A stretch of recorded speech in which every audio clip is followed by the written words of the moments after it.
Uli?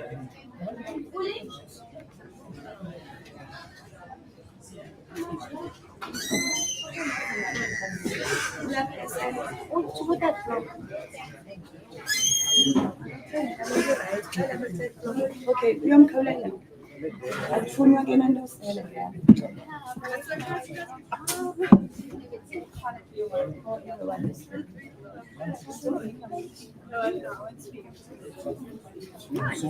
I need you. Do you know how I move this here? You asking me? It's a Mac. Drag and drop it. Maximize it. Oh, it's a little window. What is this? A web browser? A stream mode.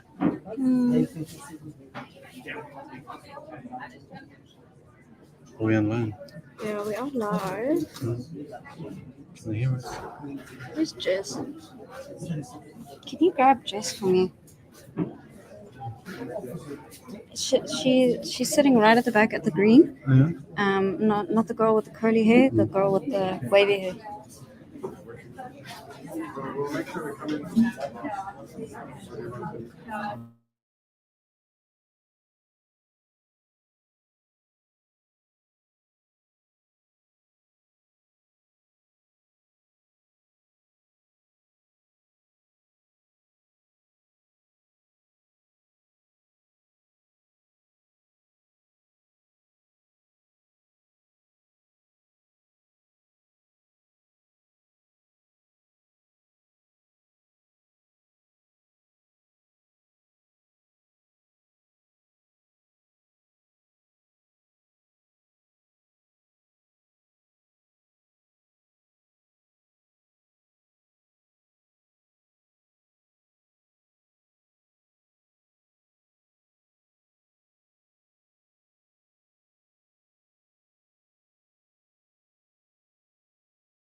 I'm so sorry. I'm on StreamYard and I'm trying to say go to stage, and then it just doesn't change on the stream. And I was wondering if you maybe know, did we do anything else to make it change?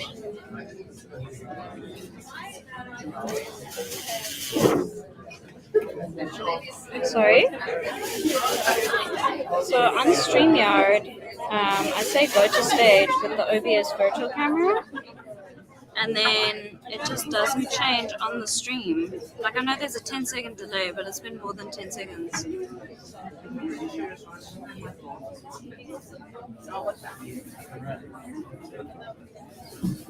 Yeah, we did do that.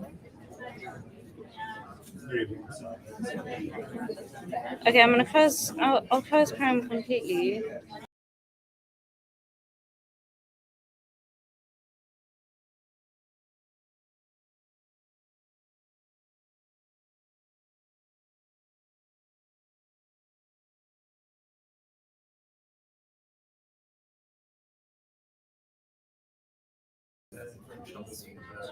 Okay, say go to stage.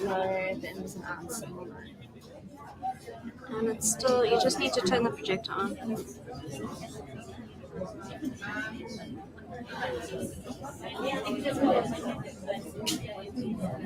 I wonder if I end the stream, do I have to make a whole new stream?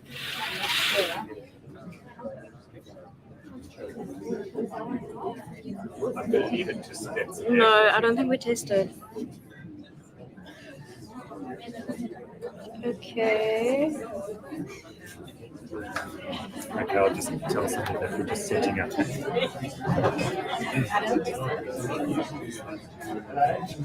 Who? Just 2-4 minutes. Ty. Okay, I'll try. I'll try Ty. Thank you, Hazel. Okay, bye. So this thing is not going live for some reason, and we did say go to stage. So I'm not sure why. That's all we did last time. Can we tell them we're having issues with the stream, but you can do introductions and welcome Sola. I'll go call Ty.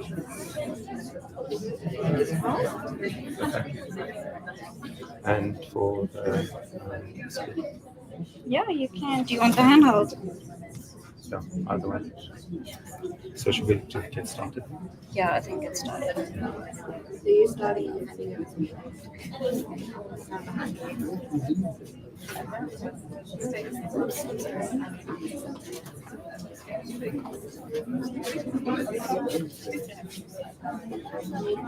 Hello. Cool. Good. Firstly, good evening and a very warm welcome to Accso South Africa in Cape Town.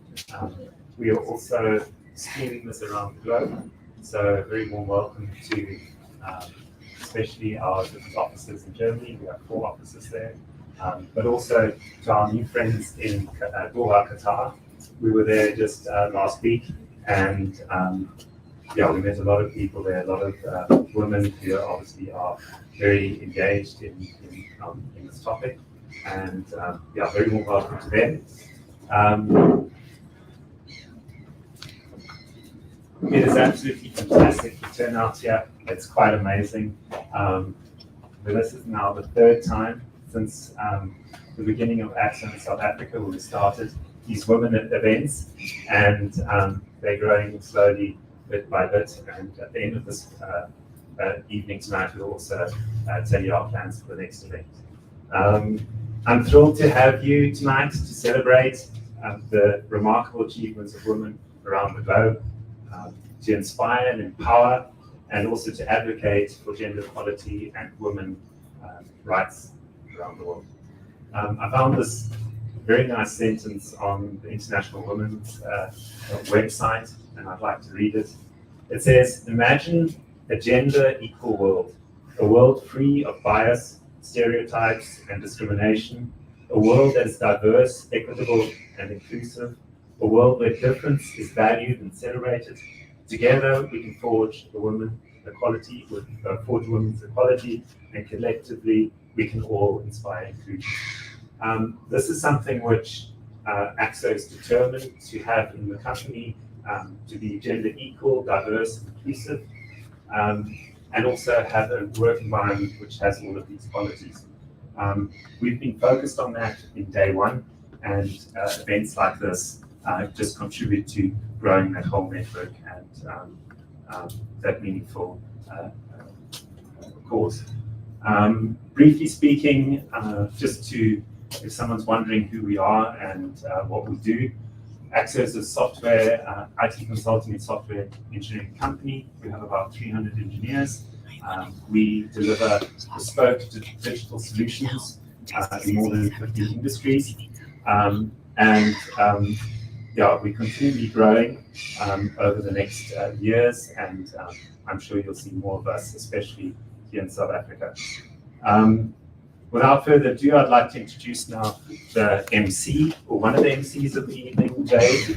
Jade is from the Women Group and also part of the Women Event Committee here at Accso, and also obviously she helps and make such an event possible like this today.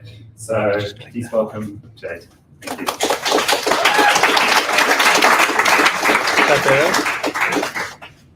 Thank you, Adam. So good evening and welcome to our International Women in Tech event for 2024. Women in Tech is very dear to our hearts at Accso. We have a passionate group of Accso ladies organizing and preparing for our biannual event, Women in Tech events.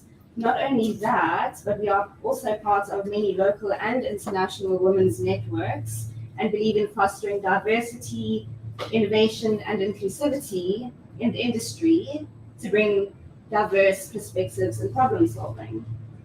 Now, I have a few admin-related things I would like to mention before we go right ahead and jump into this evening's exciting program. I hope that until now you have all been indulging in our fantastic snacks, and also don't forget to ask our friendly bar folk, Ray and Onesimus at the back there, to get you a drink of your choice. We shall be having 3 talks starting at 7 p.m., which is in a few minutes, and ending at 8:30 p.m. Afterwards, there will be time for more snacks and drinks. Also, don't be afraid to ask any of us Axonauts for any help if you need any. During breaks, if you need to use the bathroom, it is out of our doors, down the passage, and on your left, as if you are exiting by the lifts. Please be advised that this event will be streamed and photographs are being taken, and that they could be used for marketing purposes. I'd also like to extend a big thanks to Truth Coffee, who has very kindly sponsored 60 bags of coffee beans as part of our swag. We look forward to seeing them at our next Women's Day event with a coffee stand. But enough of me talking. Here's to an interesting and informative evening, and I hope you all enjoy.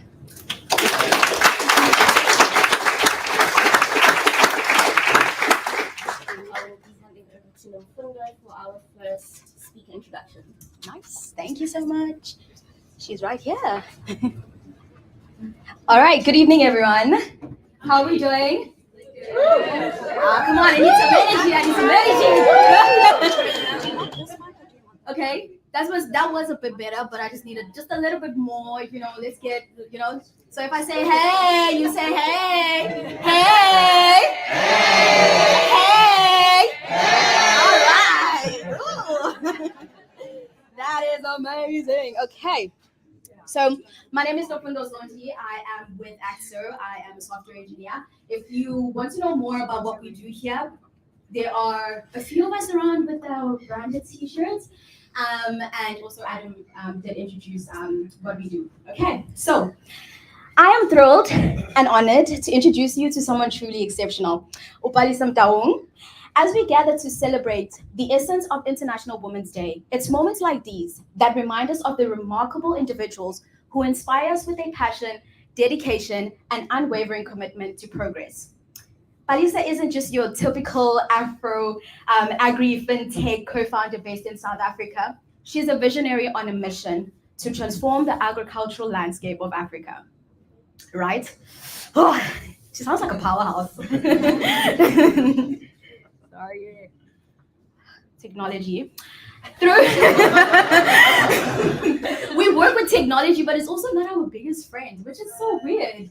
But anyway, we're back. Through her startup, AgriCool, Balisa is not merely building a business. She is pioneering an agricultural revolution.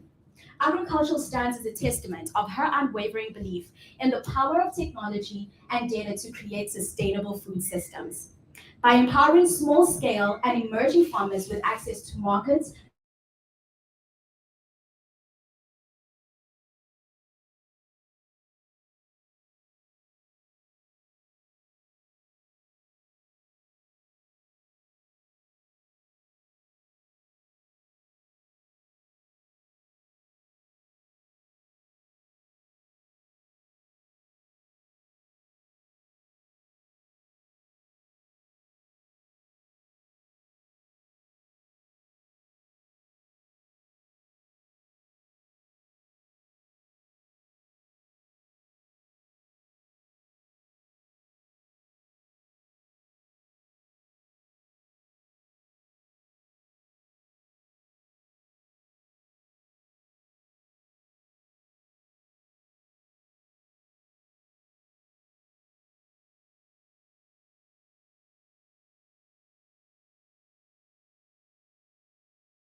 I'll take it as a side hustle. So if you need any comedian for your next show, I am available. Again, my name is Dr. Nomori.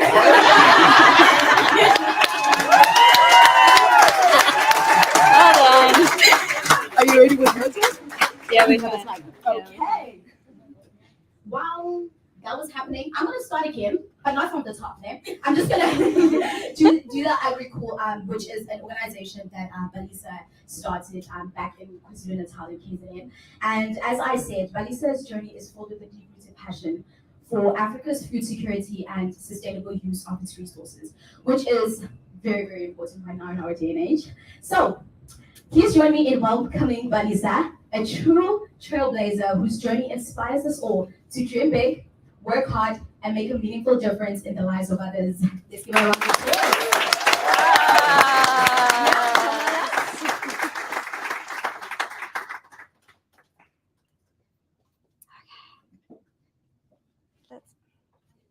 For some reason, it really wants Esther's slides up here.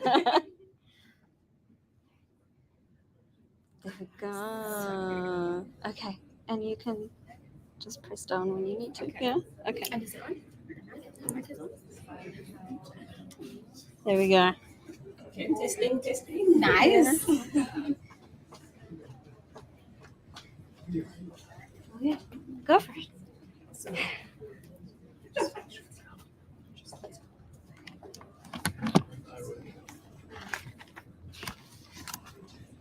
Okay.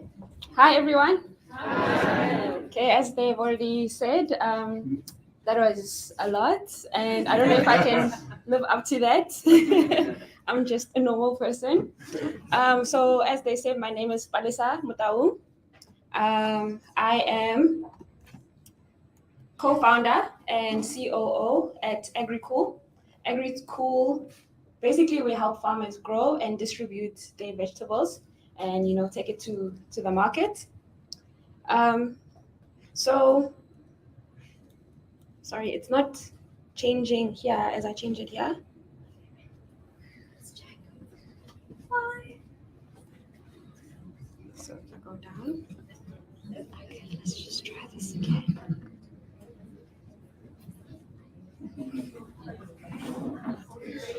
This is one unhappy PowerPoint. So sorry. There it is.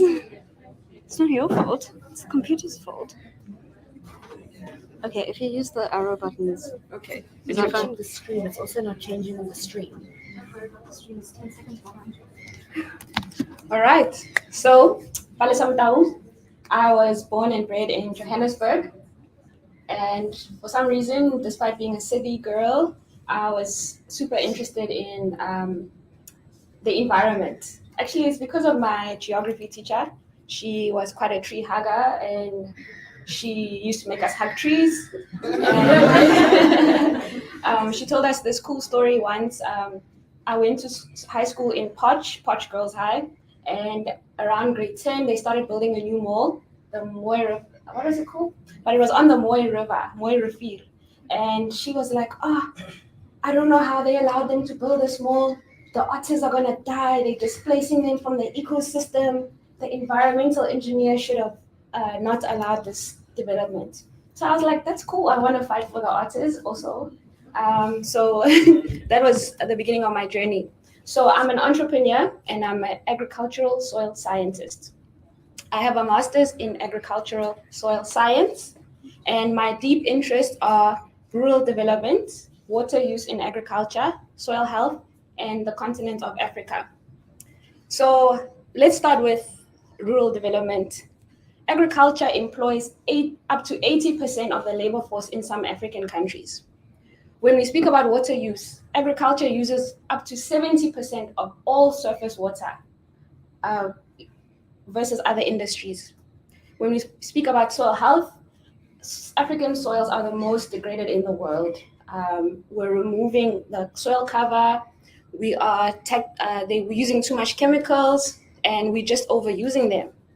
And then Africa has 60% of the remaining arable land in the world. African farmers, some of them are producing less than 20% of the yield global farmers are producing.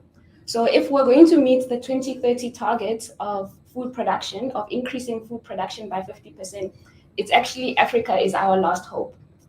So those are my interests, and they all are related to agriculture. So I'm going to speak a little bit about my mantra, girl power. Oh, it hasn't skipped.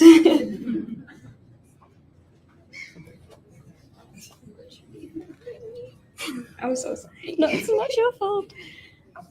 My MacBook is not happy today.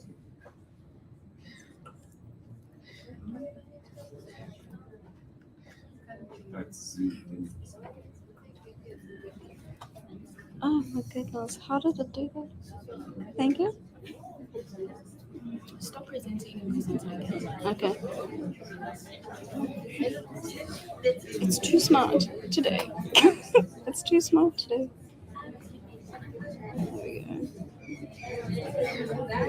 go. No, it's still not. It's not stopping. Do you see? It's not stopping. Sometimes switching it off and switching it on. Okay, let's try again. Okay, now it's actually in presenter view. No, but why is it zoomed in like that? There we go. That's perfect. Nice. Okay, but now does the keys work now? Okay. Okay, is that fine? Move left and right. Yeah. Okay. But I'll be Okay. here. I'll just sit here. Okay. I apologize for my MacBook. Okay. So today is International Women's Day, and my personal mantra is girl power. So what is girl power? The stuff I'm going to mention now, it doesn't even touch the surface, but some of the words that pop up when I think of girl power, I think of empathy, I think of science, I think of safety, I think of the word soft, I think of the word support, and I think of the word brave. So I'm gonna talk a bit about the origins of girl power. So this is me in preschool, and I already had so much girl power.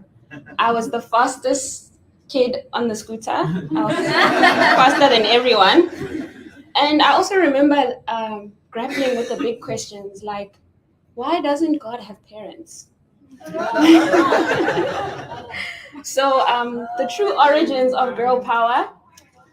When I was 10 years old, evil scientists kidnapped me and injected my bones with adamantium, and I had superhuman strength. I'm joking. I also tutor in my part time, and one day I was tutoring Karabo. She was in grade 1 at the time, and we decided to draw that day, and she drew this picture for me, and she wrote. I don't know if you can see. Girl power, right? But that's when that's when girl power was born. So that's the origins of girl power. Okay, another reason I have girl power is because of my mom. This is Dr. B.F. Kliani. So like me, she is a scientist and an entrepreneur. Well, I'm like her. So my mom is a medical doctor, and she became a doctor in 1984 during apartheid. And when I ask her about it, she says one of the tough things was being undermined because she's a woman. So she says if the nurse in the room was a male, the patient would speak to the nurse and address him as doctor and expect her to be the nurse.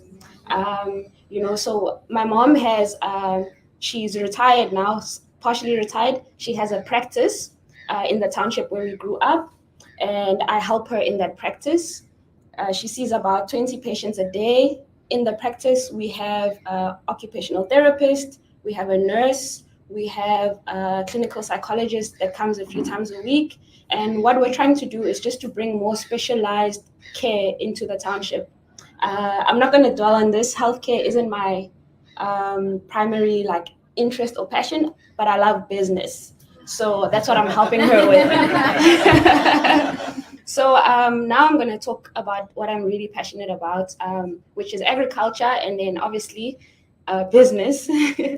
So I'm going to tell you about my company, AgriCool. This is my co-founder, Zamo. And you'll see at the end, there's a picture of me and him again. So I also want to talk about how we should be, working together as men and women. Okay, so at the beginning of AgriCool, we made the assumption. So we were like, we want to help farmers, especially small scale and emerging farmers. So what do they struggle with? And we made the assumption that we knew that they struggle with access to finance and access to markets. And we're like, which one are we going to solve? So we thought access to finance is the bigger problem. So what we did is we would find a farmer, maybe Babs Tole there, he needs 70,000 to plant 1 hectare of peppers, green peppers. We would post him on Facebook and say, hey guys, Babs Tole needs 70,000. If you invest in his production, you will get, let's say, 11% return, which is quite, if it had worked out, it would be great because in agriculture, traditionally when you invest, you get your returns maybe per annum. Whereas in agriculture, if you're lucky, you can have 3 seasons in a year. So I have 3 chances to make that 11%, right? So sounds like a great business model. So we would post these farmers on Facebook and people would invest 500 Rand, 5,000 Rand, 50,000 Rand. And we managed to raise over 1 million Rand and we financed 22 farmers. Yay! Yes. So the repayment rate was very, very poor. Partially because some farmers, also because of us, I always think about it. What does it take to be a financial services provider? Why is there such a big gap when it comes to financing of small scale farmers? Why are banks so reluctant to finance farmers, especially small farmers? It's because of some of the stuff we started seeing. We didn't do enough vetting. So some of the farmers would sell stuff behind our back, run away from us. But a lot of them were actually just struggling to sell their products. So we're like, actually, market access might be a bigger problem. So we were like, okay, let's sell the stuff so we can repay these people. At this point, these investors are on our case. They're like, hey, we want our money. They don't care about the farmer. They spoke to us. They trusted us.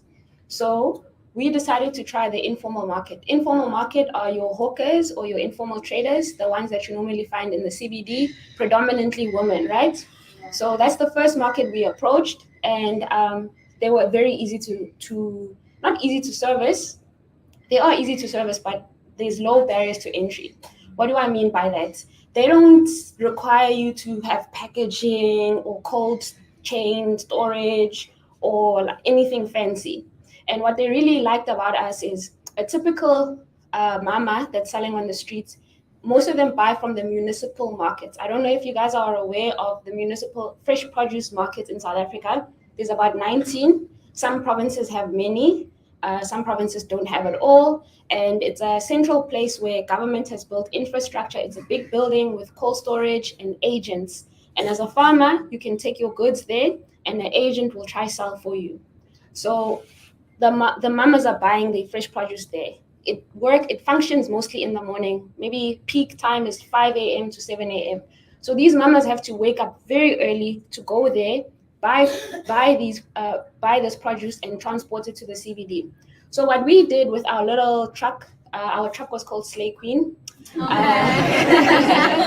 And opposite to a Slay Queen, which is a beautiful woman, well put together, well kept, Slay Queen was breaking down every day. So I think maybe from a bit of a chauvinist type of view, the guys were like, oh, Slay Queen's always breaking down and complaining. She needs so much maintenance. So Slay Queen would deliver fresh produce directly to the stores of these informal traders. So we were quite a value add for them. Then COVID hit. So I don't know if you guys know, the municipal markets, they transact about, all of them in South Africa, close to 20 billion rand per annum in fresh produce. The biggest one is the Joburg Municipal Market, which trades about 5 billion rand. Of that 5 billion, half is bought by informal traders, right? So a lot of fresh produce is going through the hands, is being sold through informal traders. And, we always talk about data-driven decisions. So knowing that, I don't understand, while I do get some of the reasoning, why government closed down the informal markets. I don't know if you guys remember when they were taking the tables from informal traders and they just shut down the informal market. So I'm just like, I'm sure you know that data. Why did you do that if half the country buys their fresh produce from here? So now we're trying to solve the financing problem, and now our market has been closed down. So now we have to do the next thing. So we pivot. I don't always like to use the word pivots. I like to say like maybe the X-Men, they'll put their ship and it'll become invincible and they're like stealth mode. It's just a shift in mode, right? So we decided, okay, let's try the formal retailers.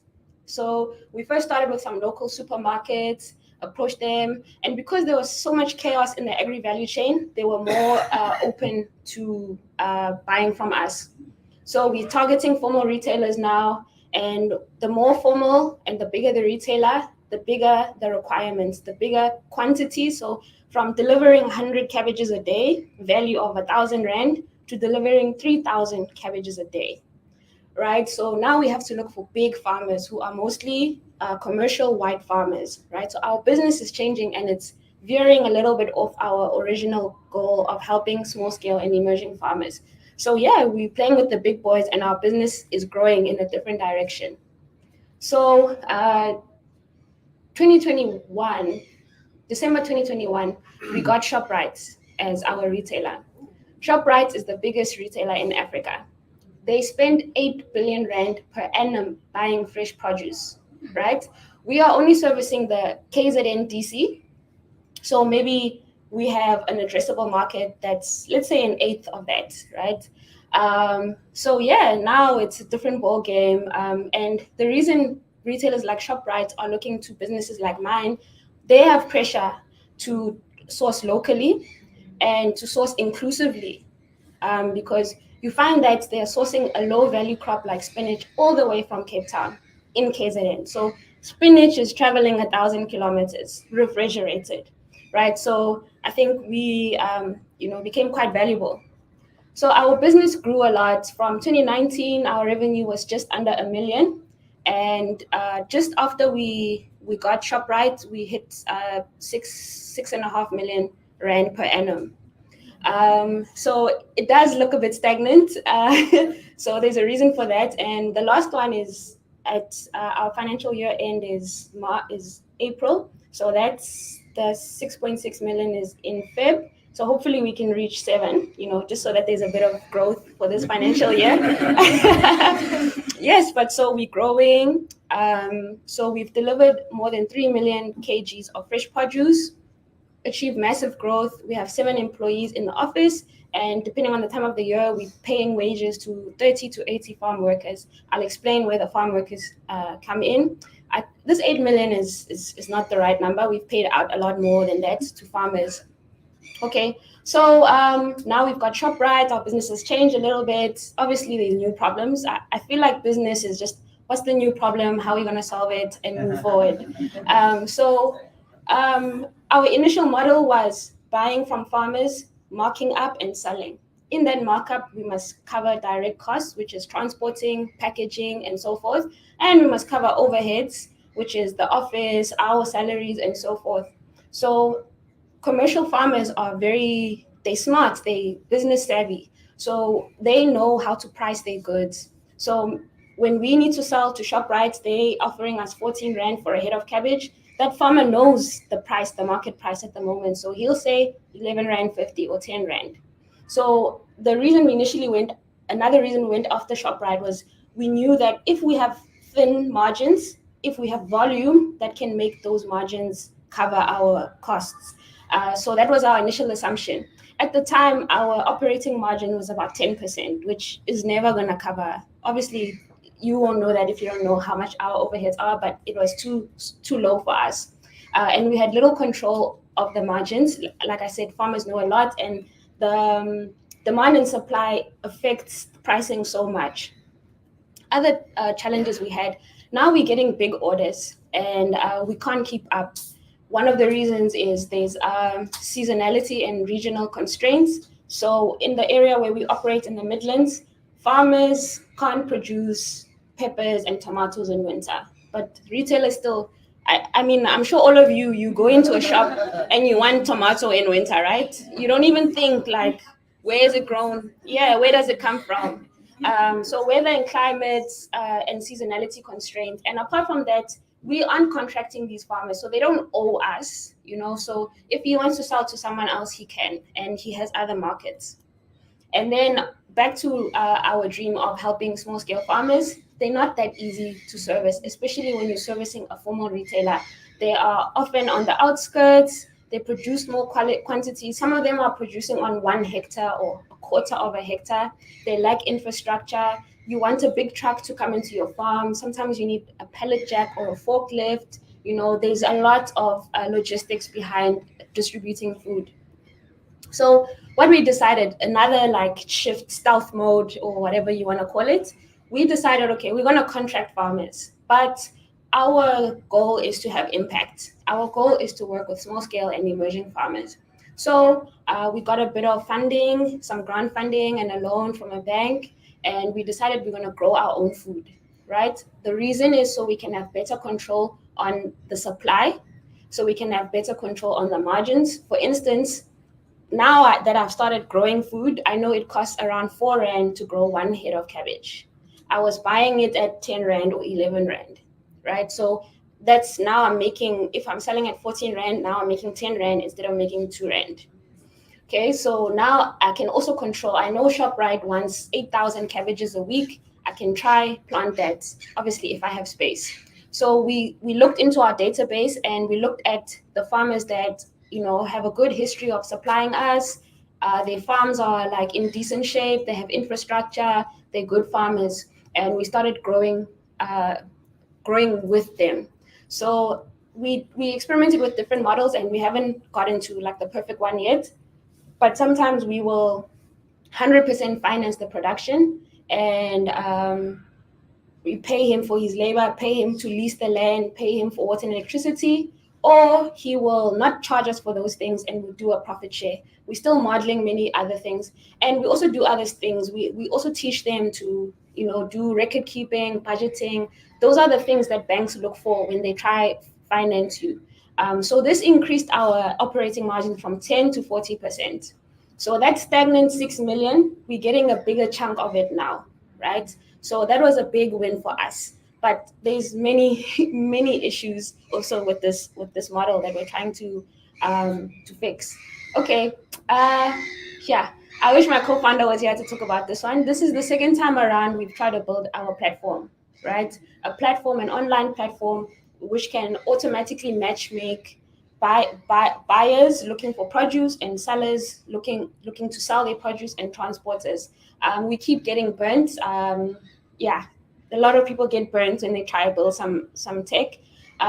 So we're still on that journey. What I'm looking forward to more than the matchmaking. So right now, all the matchmaking is on WhatsApp. So we're very low tech, but we use WhatsApp. We have ShopRite buyers on a group. We have Boxer buyers on a group. We have transporters on a group. We have farmers on a group, right? Where we share orders, we share invoices, we share statements. That's how we're primarily running our business. Obviously, we're using some other softwares, like Xero is our accounting software. Sometimes we'll share surveys via Google Forms or whatever, but we're still quite low tech. I'm looking forward to us building this platform so it's easier for me to manage data. As you can imagine, as our business grows, there's just so much more data. Daily market prices, what's on the ground, what's the value of the stock on the ground. It's becoming a lot for me to just handle that with Excel. So I can't wait for us to finish building that. Okay, so this is another big passion of mine. I come from an academia background and I also worked in research before. So I'm trying to get more research R&D projects into Agricul. Firstly, to diversify our revenue streams and support, because farming is very, very difficult. The margins are thin. You have to wait a couple of seasons maybe to recoup what you've lost. So when we do projects like this, it just helps us with cash flow and so forth. So we got our first project with the Agri Research Council, where we are designing digital tools to help small-scale farmers. We have created we do finance and marketing tools, and the first tool we made was giving them daily market prices from the Durban Municipal Market, just the SMS that just has all the prices.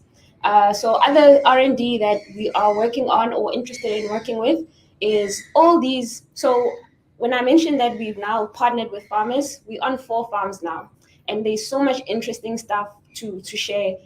2 of them are land reform projects. So now we're dealing with politics of land reform beneficiaries. One of them, the farmer was heavily indebted. So we had to now step in as a debt counselor, help him with that, So I'm also mentioning this because if you're going to do rural development or farmer development, it's not just simple. You have to go get into people's lives and help them fix them. And then maybe some training, I think, which we've started, because we've shown farmers how to do production budgets. We show them how to do a bit of basic financial planning. So what's next? This is what we're trying to get in the next 12 or 18 months. Just a new truck. Also improve, continue planting, because that's changed our business so much. And then continue building our tech platform and start dabbling in. I've been learning a lot and getting training now on food safety certification. So obviously we're supplying a retailer like ShopRite. They require us to have food safety certification, and learning about that, it's actually a lot. Do you have toilets on site for your farm workers? Are there wash basins? Is there running water? Are there posters that show hygiene and safety? Have you trained them on hygiene and safety? Are you doing record keeping?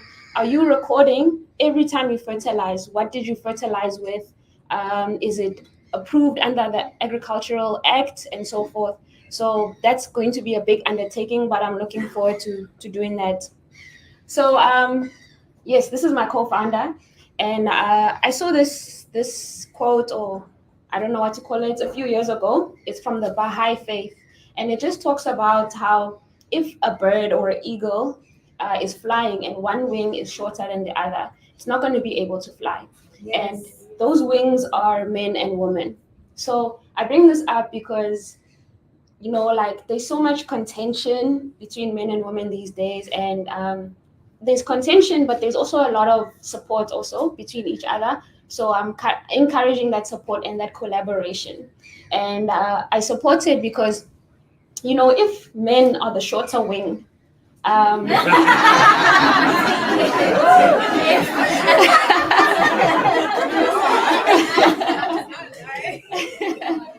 so what I'm saying, ladies, is we can't allow men to be the shorter wing. We need them there around us, so they can open jars for us and take out the trash,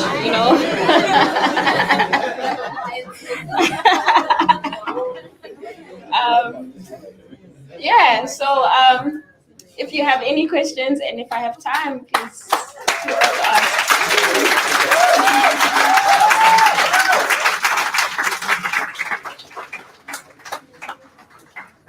All right. We are going to take some questions, so I would recommend you Okay. That was amazing. Thank you so much. I feel like your list of qualifications, that's too little. I mean, you took us through business, you took us through farming. It was absolutely amazing. Thank you so much. Do we have any questions for Walisa? Yes. Please stand. Hi, Vanessa. I'm Abungi.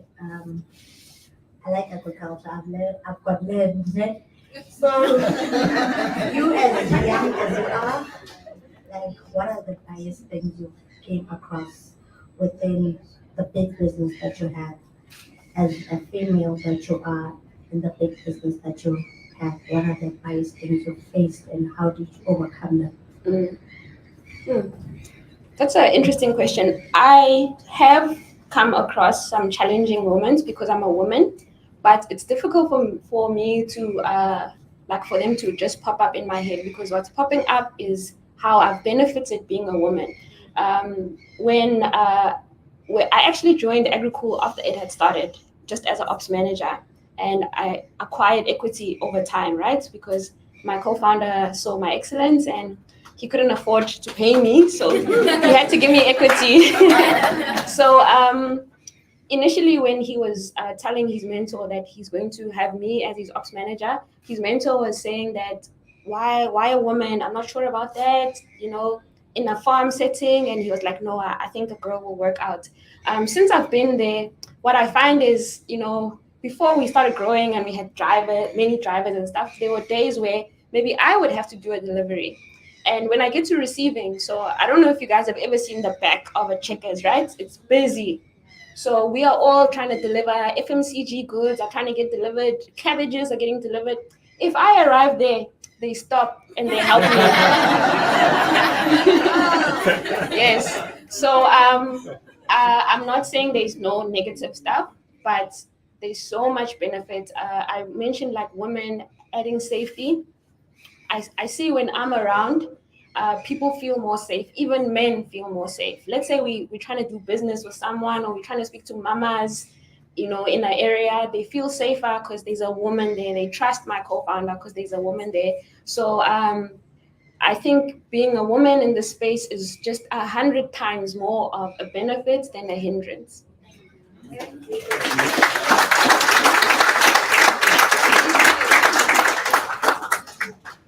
do have another question, and on the line of women, our title for this evening is actually Women's Important Leadership Skills. So when you touched on that, that is something that we do align very much with Accso, and it's something that we want to bring up more. So thank you so much for taking that first step, and don't be afraid to be a woman, ladies. Hello, my name is Lulipo. What a beautiful story. I'm very encouraged. The only question I want to ask is that I'm sure when you begin this journey, the person that you are now, you're not the same.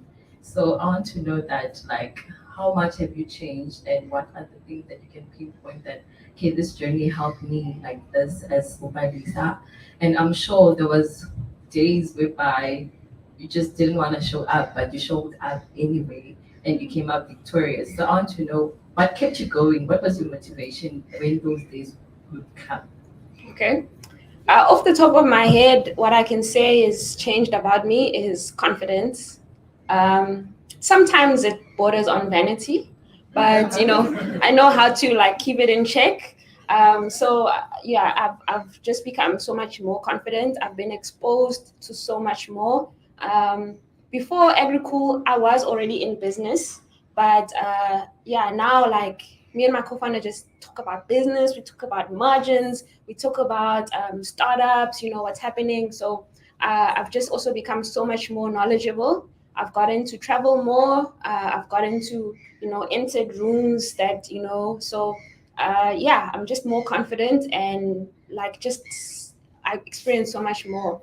What keeps me going is I first shared like all the stuff about Africa. That's what by the time I die, even if it's at a like very micro level, even if it's like a food garden, I want to say that I assisted or was part of or pioneered some sort of food security initiative.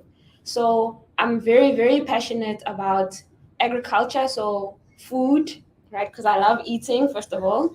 And it's so sad that so many people don't get to eat. I believe that SDG 1 is ending poverty and SDG 2 is hunger. For me, hunger is poverty. I feel like if you know that I'm going to have breakfast and I'm going to have dinner, because poverty is also, even if I eat now, if I don't know where my next meal is coming from, that does cause some mental anguish and it makes you perform lower, right? So I feel like if we can solve hunger, then I feel like the average human can make a plan. If they fed and they know next meal I'm also fed, then they can use their hands, they can use their networks. So just my passion for food, my passion for agriculture, and my passion for Africa, that just drives me. It it gives me superpowers.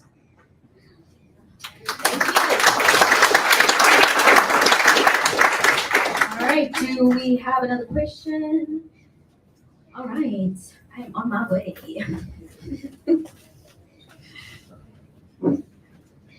Thank you. Thank you, Lisa, so much for this wonderful talk. It's been so inspiring, and I'm so grateful for you sharing your journey with us and the monumental work you're doing for this continent and for the people and communities of this country. I'm curious, when you spoke about COVID, you mentioned that you shifted and you found a retailer, ShopRite, that came. And as a fellow woman and a woman of color in business, I'm curious, how did you maintain your connection to your values and your purpose when you shifted your business goals? Thank you. Yeah, that's a very good question. I did say in the presentation that we found ourselves. So, another passion of mine, obviously, it's Africa's development. It's Black empowerment, right? We know that Black people are quite excluded from the economy. When we were doing the crowdfunding and then taking that produce straight to informal market, which is a Black market, I was like, yo, this is a Black value chain, right? And our government has the Black industrial program. They have all these programs, and it's not easy to achieve. So I was just like, wow, we've kind of created like a micro, like almost completely Black value chain. And of course, in all this work, white people have also been helping us. So actually, it's everyone in the value chain. But after we got ShopRite, we moved away from that. Of the money we've paid out to farmers, I'm sure like 80 or 75% of our payouts to farmers are still going to white farmers. So when we decided to do the production, the contract farming or the AgriCool farms, we made an intentional decision that we're going to partner with Black farmers. So we did shift away, and we spoke about it, and we're like, it's okay. Our business needs to survive, right? And anyway, we want to work with everyone, and working with everyone has given us the opportunity to go back and help Black farmers. So I think it's okay sometimes if you shift a little bit and you veer away, if you have a bigger goal in mind. So it's okay, shift, but at the back of your head, don't shift for like 10 years and yeah, remember where you need to be. Yeah. Okay. With regards to time, are we still good to take on 2 more questions? All right. So please do chat with Balisa during the break, just to get more information about what she does. And thank you so much. Thank you, everyone.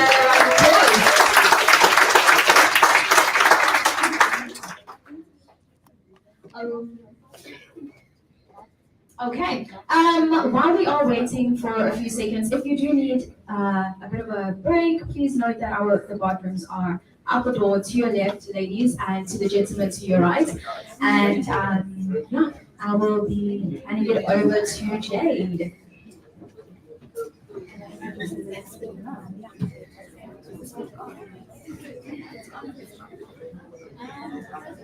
Give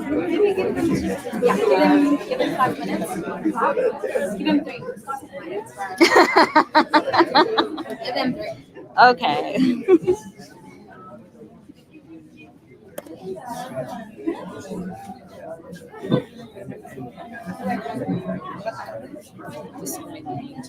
Yes, you are more than welcome to.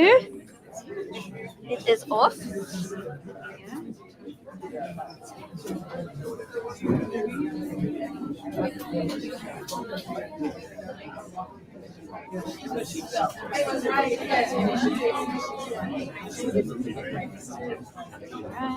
So when you want to turn it on, the button is just on the top. Yeah. I'm just gonna go check the stream. And you wanted to turn this a little bit.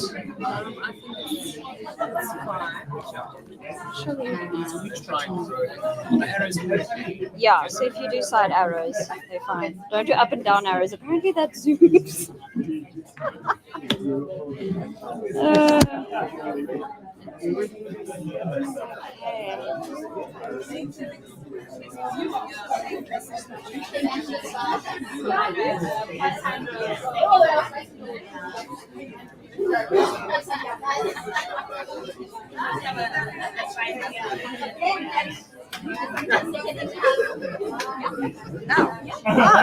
Hey. Attention, everybody. Hi.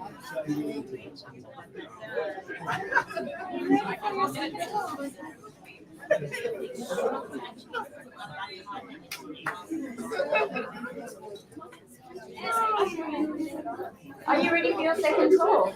Yeah. Yeah. Are you sure? Because I'm not convinced. Okay, then.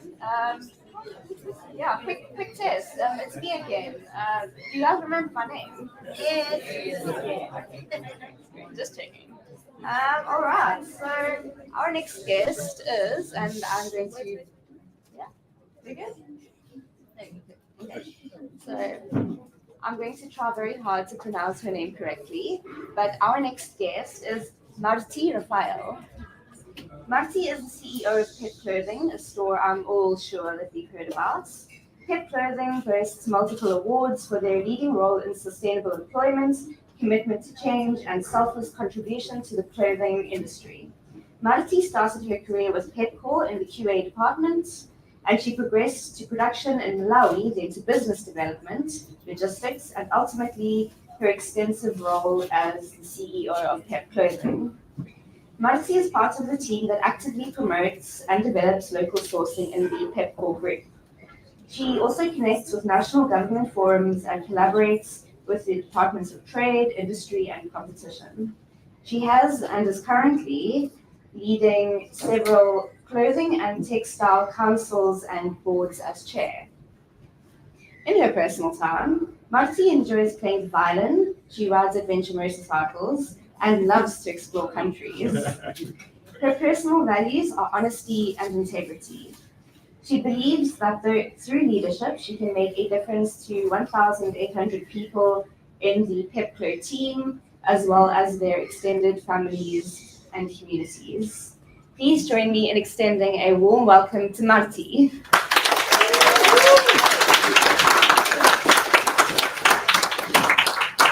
Thank you. So after Agricool, I'm not quite sure whether you'll find my industry interesting, but I love my job and I love my industry, and I hope to share a little bit of that with you. So I'm not an academic. I do have a B Consumer Science degree, but I haven't researched leadership as such. And I'm not going to bore you with any textbook answers. And I'm also not going to tell you a pack of lies to make you or me feel good. I'm simply going to tell you my story and who I am. And what you see on the screen is the title of my story, and that happened about 15 years ago. I went on a find myself. And the reason why I went on a find myself is, as a young leader, you're extremely expedient and you're so knowledgeable, and nobody knows anything better than you do. And through my career, and I'll tell you a little bit more about that later, I got bumped off my little white girl pedestal many times.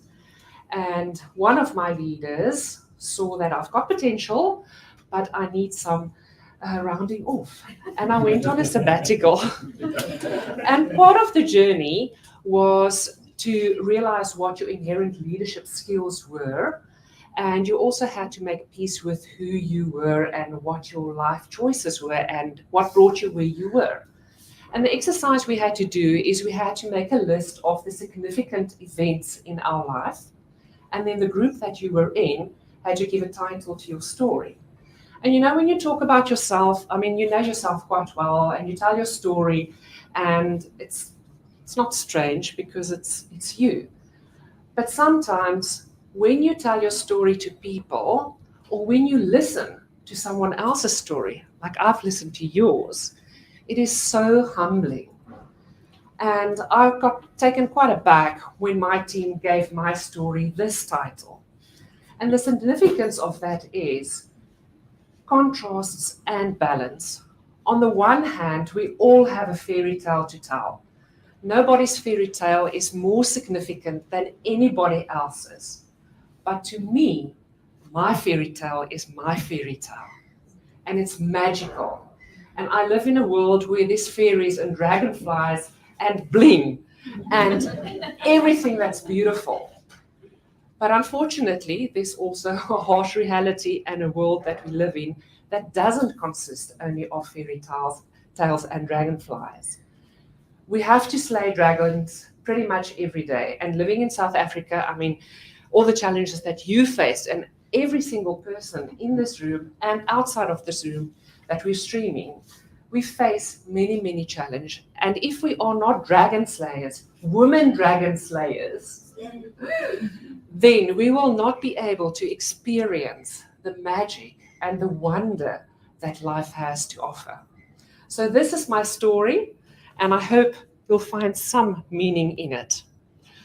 I'm the only daughter, I've got 5 brothers, so I'm the only daughter of a pianist mom and a pilot dad. So quite opposites, and yes, similar to your story as well, my mother has been my inspiration in terms of my rock, and she has overcome many, many challenges. She's a paraplegic.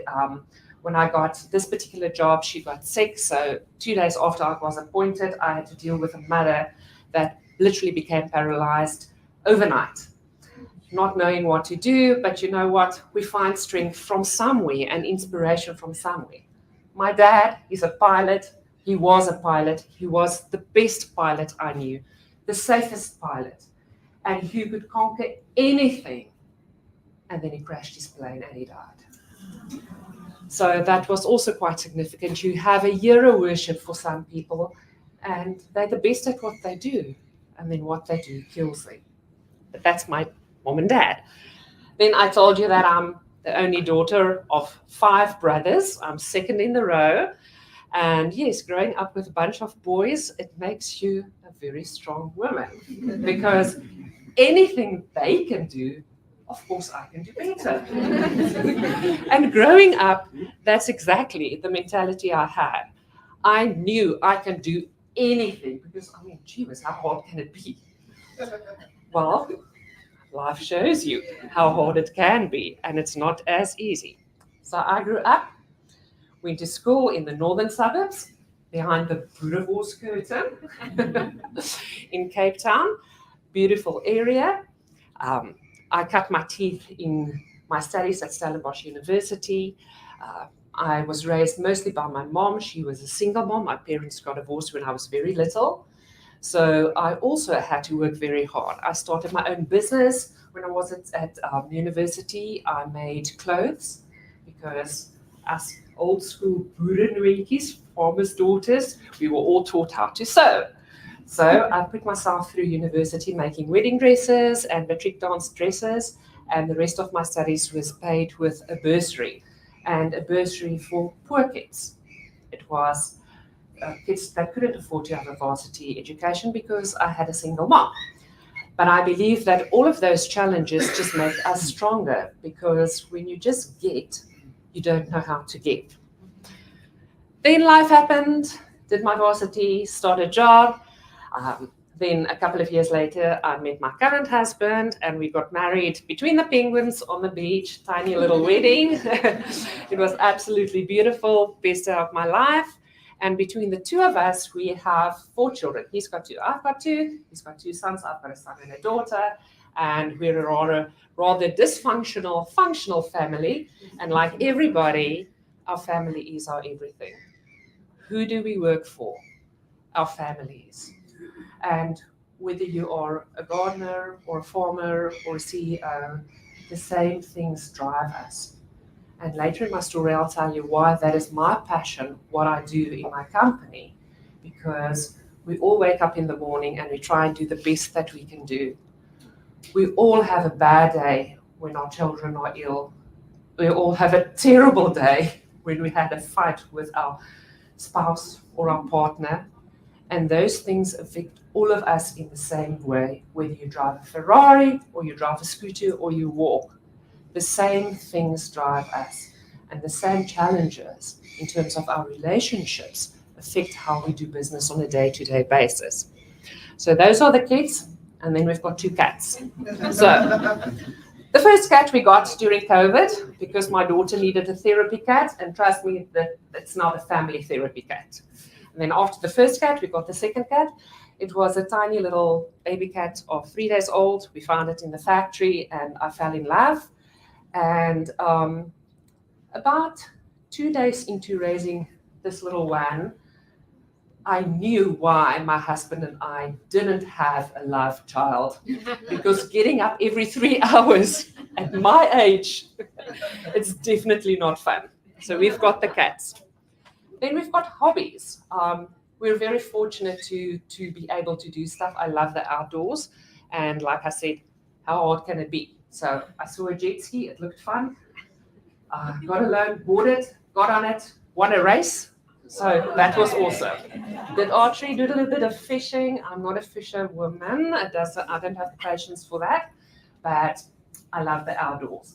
This is in India. I have an absolute love for India, and that is my passion. So as you were told, I ride adventure motorcycles.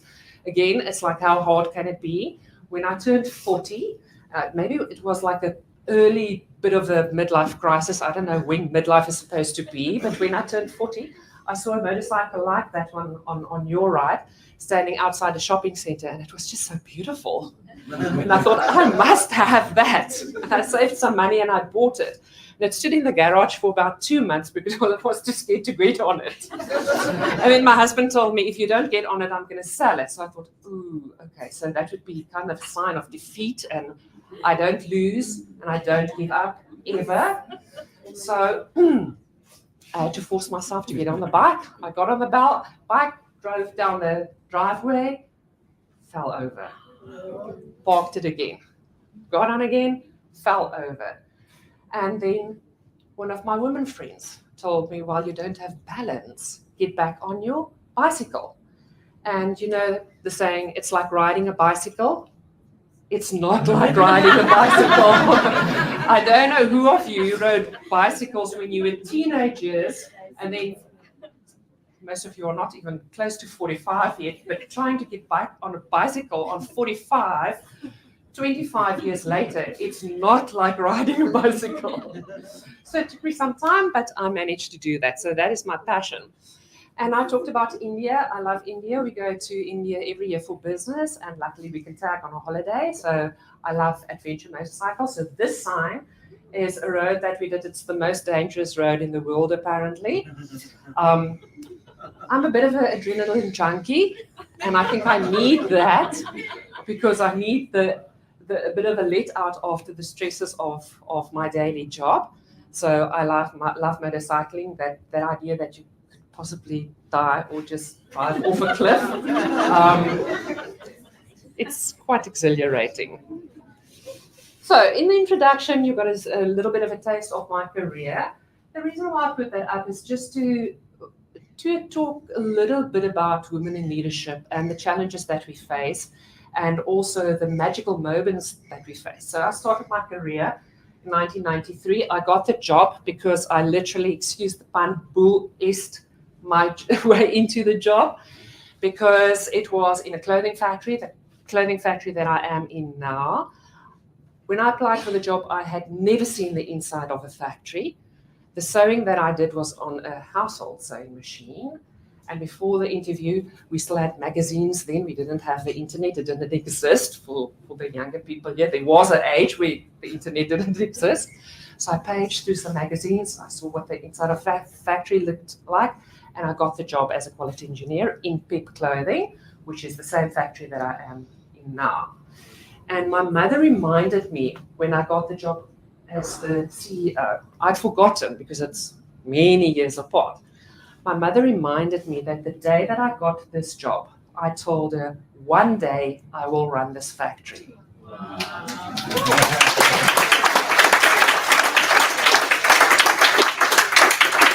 But you know, when you're expedient, you learn your lessons. In that very first job, young and beautiful, no wrinkles.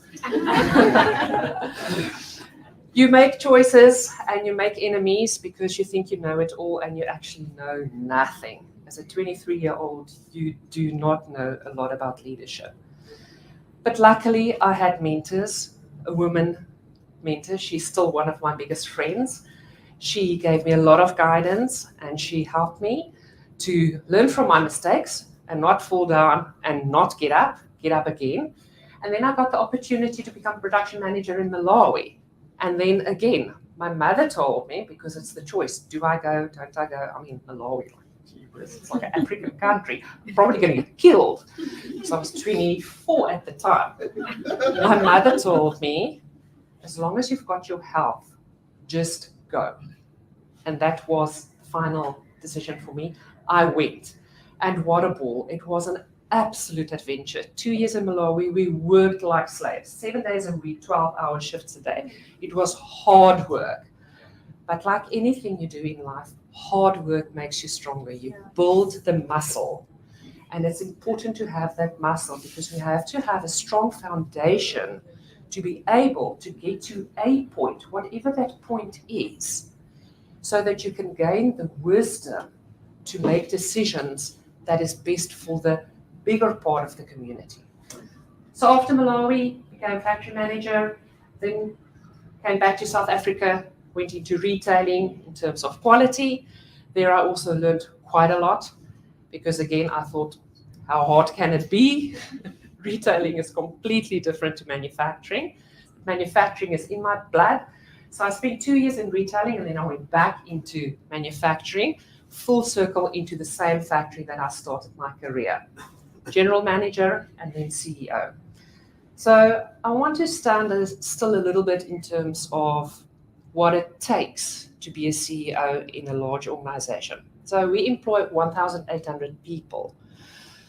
And when you become a leader, you gain a huge amount of power. Huge amount. 1,800 people.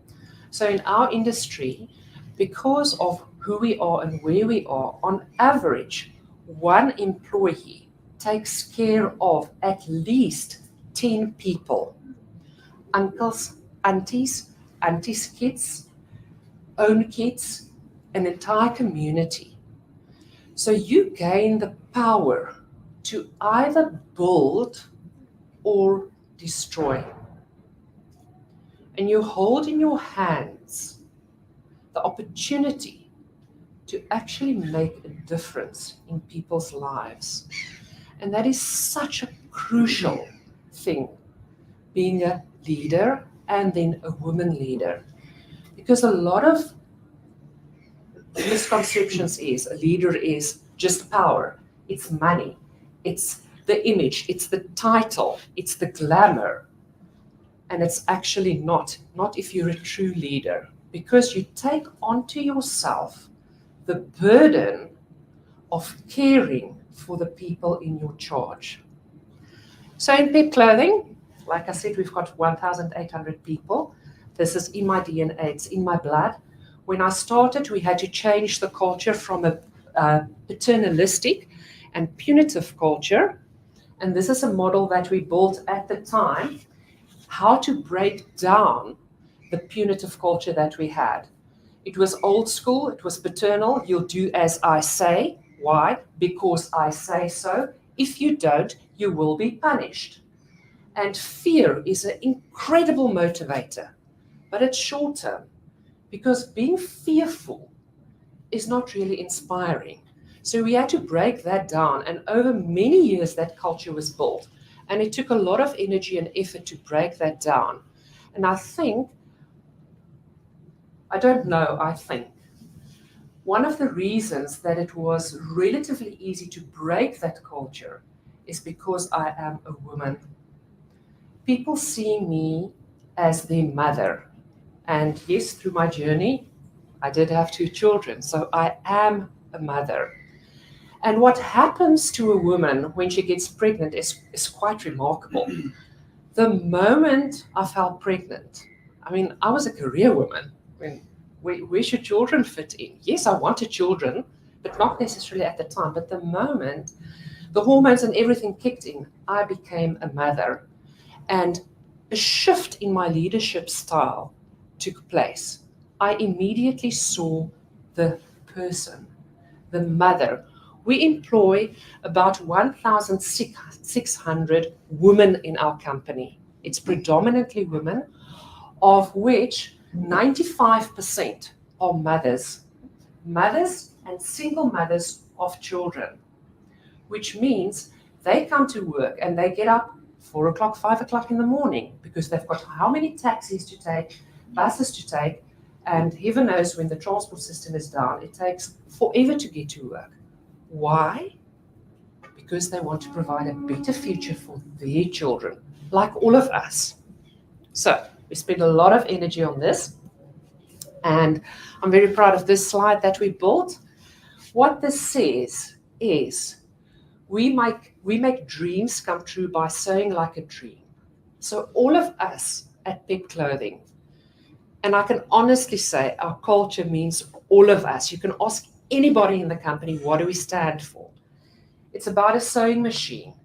And whatever goes through the sewing machine makes it possible to feed your kids, to give them an education, to maybe buy a little car, to send your kids to school, to buy things, and to uplift yourself and uplift your community. Because remember, every person has an extension of at least 10. So the impact that we could have is absolutely amazing. And obviously, everybody in our company is proud to work there. So when we talk about hearts and love and care, sometimes it comes across as soft skills. It's not soft. Loving someone means that you also make tough decisions and tough choices. We all know about tough love. Mothers do tough love. And it's not what it's about and only about tough love. It's about making decisions that is good for an individual. And you can only understand what is good for an individual when you get to know them. So we're very proud that we know everybody in our company and we care for each other, because when we come to work, we need to look out for each other. So this is one of our production floors. Our factory is very big. I invite you to come and visit us if you wanted to see a big factory. We are the biggest factory under one roof in South Africa, or actually Southern Africa, so it's quite marvelous to see.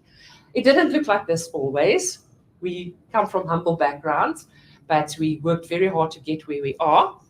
And when you come to our factory, you will see the joy that people have when they come to work.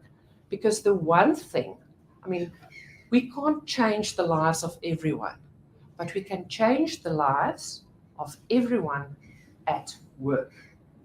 And what does that mean? It's not only about wanting to come to work. Everybody wants to go to work because you need money. So even if it's not such a lekker plek or nice place, you want to go to work because it's a means to an end. But at Pep Clothing, the minimum that we can do is to make it a safe environment. You also talked about safety. So we're part of a corporate, so we've got to do all of those things. We tick all the boxes. We are 100% compliant in any which way. But we also look at things, what can we do to make it easier for everyone to come to work? So we've got a couple of programs that we run. We've got 2 social workers. We've got a doctor, a clinic. We have services because a lot of our moms at work need to get maintenance money from the courts. They will lose a day's wages if they have to go and sit at court. So we've got a company that actually comes to us and does the paperwork and goes and claims on behalf of our people to us. We've got a system for all our chronic patients that the chronic medicine comes to the work. They don't have to take a day off to go and get their medicines. And there's a whole list of services that we offer at work so that we can actually enhance our workers and the people's lives at the factory. So there's a long list, and I'm not going to bore you with the list.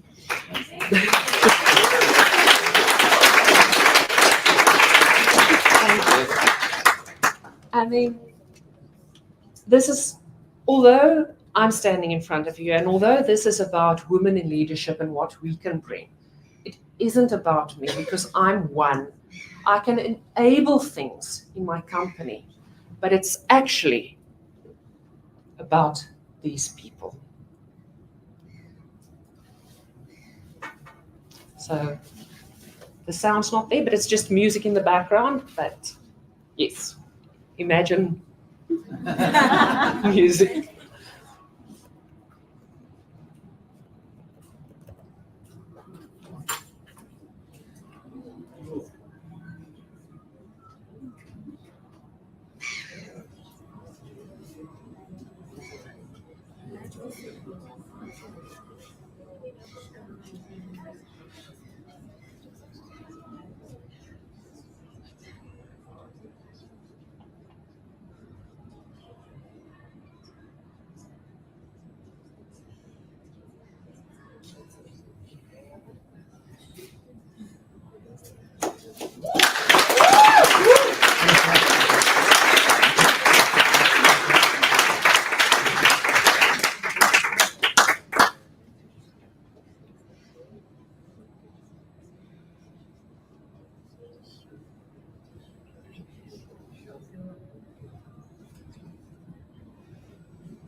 So I started off by talking about and telling you about my fairy tale. So obviously I believe in fairy tales and fairies and all of those things. And for me, working at Pep Clothing is absolutely part of my fairy tale, because I believe it was meant to be. I was put there for a purpose, and I do believe that I make a difference in the lives of our people. And the significance of that is the company is exactly the same age as I am. We were both born in the best year on Earth, when we put people on the moon in the summer of 69. So this is our people, and this is when we celebrated our 50th birthday party. So we baked cakes, we cut them up, and we served everybody with a beautiful piece of cake, and we had an amazing party. And when I think back on my leadership journey, the things that I would like to share with you, just in terms of what I think does make a difference from a leadership point of view, is humility. Humility is extremely important. It doesn't matter who you are, but see the person on the other side. See the person's heart and the person's soul, because we all have the same drivers. And courage. Luckily, it seems I was born with courage, so I'm either very stupid or I'm very brave. But we make choices, and you have to have courage and wisdom to make the choices and decisions that you do. So I hope you found this inspiring, and please come visit us. I'm very proud of our factory. It's the most beautiful place on earth.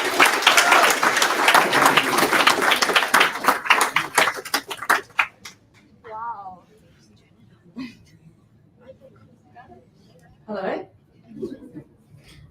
Wow, Mati, what an amazing story. Thank you for sharing that with us. It was truly inspirational and so wonderful to hear. Unfortunately, we are running slightly short on time, but I will be giving the opportunity for 2 lucky people to ask questions.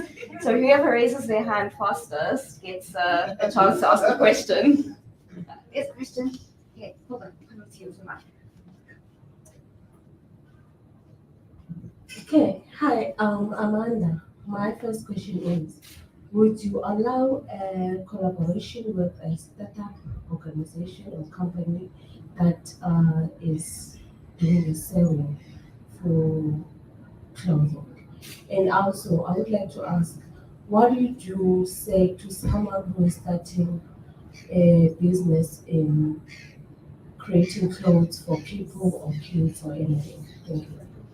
So I think there's more than one people in the audience that has a similar story. So the short answer is yes. We're part of a large corporate, so we have to do CSI, SMME, all of those things. That's the one reason why it's a big yes. The second reason why it's a big yes is I'm also chair of the bargaining council for the clothing industry, and we also promote small businesses. And the third reason why it's a yes is I also sit on the master plan, which talks to government in terms of developing the South African economy. So there's many reasons why it's a yes.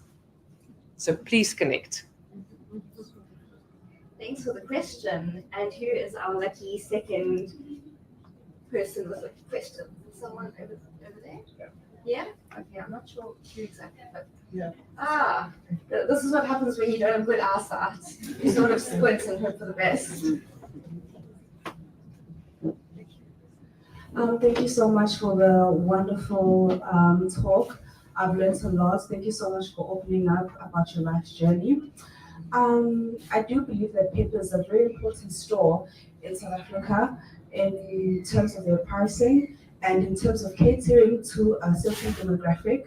I think that's important in terms of papers being able to clothe underprivileged people with dignity. So thank you for that. Also, I'm a clinical psychologist by profession, so I heard that you have a system in the company where there's a doctor and so forth and other specialists who assist in terms of the medical treatment and so forth.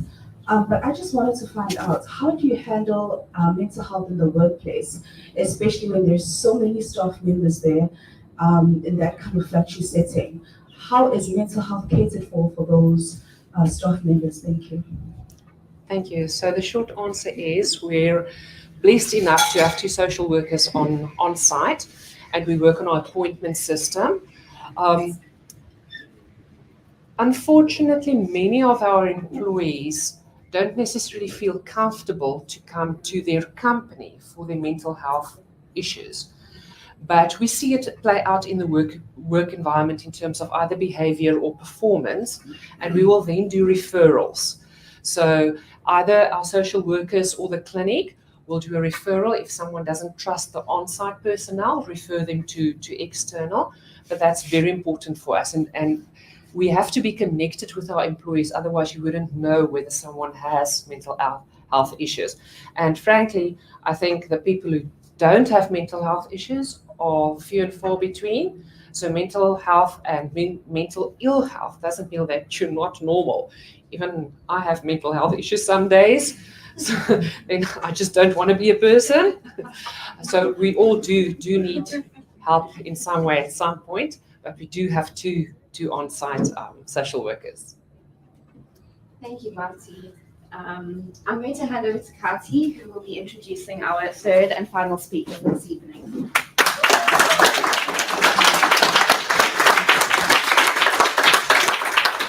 Good evening, everyone. It seems like everyone's really enjoying themselves. I certainly am. What inspirational stories we've heard tonight. I'm really, really excited to introduce you to our next speaker tonight, Esther Munye. She's the Chief Data and Analytics Officer at Sasfin.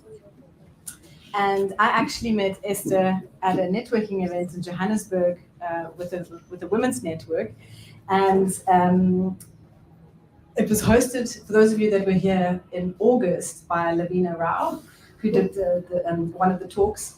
And her kindness and immediate sort of open-hearted manner really spoke to me, and we immediately connected. She also has a small child at home and is balancing demanding career with motherhood. So immediately there was a connection between us, and we chatted away over breakfast.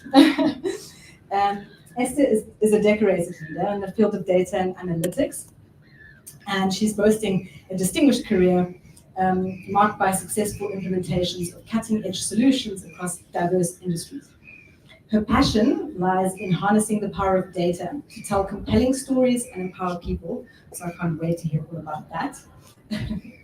Her excellence has also garnered widespread recognition, exemplified by prestigious awards such as the 2023 Chief Data Officer of the Year at Finovec Southern African Awards, and she's also recently been honored with the coveted spot on the CDO magazine's prestigious 40 under 40 data leaders list. So please welcome Esther Munye. We're thrilled to have you.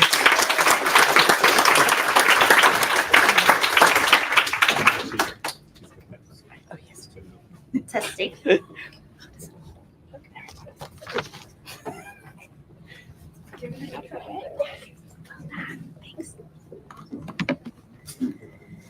Okay, good evening, everyone.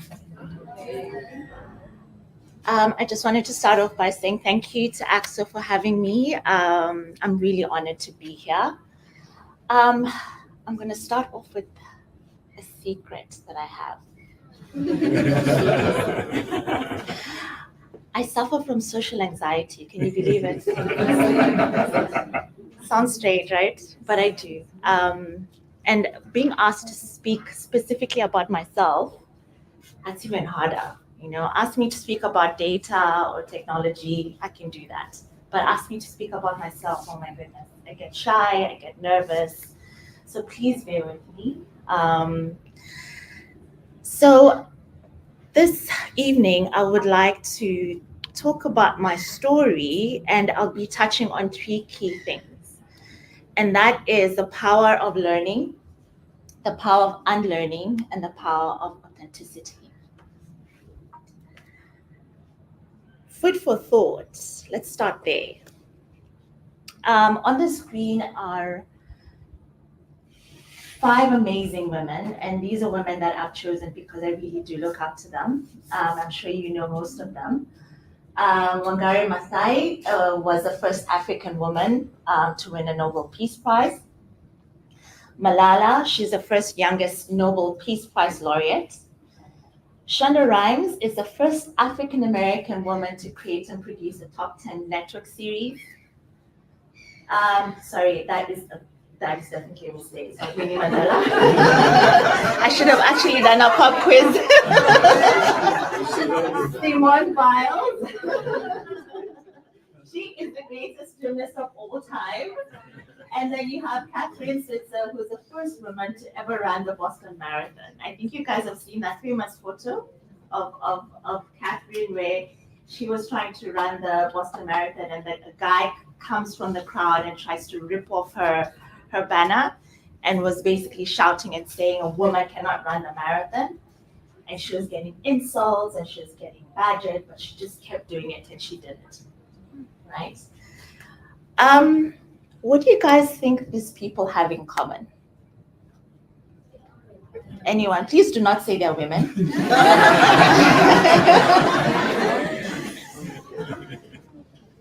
Anyone? They persevered. True. They fought a good fight. They fought a good fight. Have you noticed that they're all firsts of something? They pioneered something. But the other thing to note today is that all of these women, at one point in their lives, were told by the people around them that they could not do what they wanted to do. They were told they could not achieve what they wanted to achieve. And they were told this by their families, their mentors, their teachers. Everyone around them told them, you cannot do what you want to do. Now imagine if they listened to them.